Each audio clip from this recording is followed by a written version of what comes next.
The process, day one, we're gonna do the exterior treatment. We're gonna leave the vapor barrier, we're gonna leave the framing. So day one is really just brick rearrangement. So the brick gonna be cut, we're gonna turn the edges so that the fresh cut is not facing outside. The old brick is gonna be all turned, face the outside so it looks more natural once it's prepared.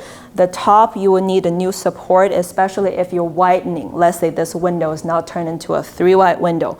If you're only cutting it down, then the top doesn't really need a lot of alteration. It's really the bottom. So that's probably an easier way to do. And then we have to clean up the brick, clean up the site, dispose it.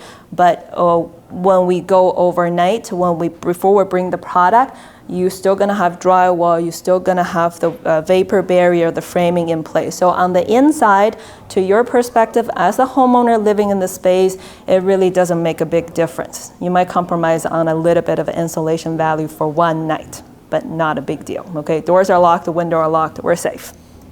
All right, so day two, we're gonna cut the opening of the framing, we're gonna prepare the sill. A lot of the time, if you're making this window into, let's say, a 2-wide French patio door, that has to be a new threshold put down. There's some different choices. Our sales rep usually go out and do the consultation with you.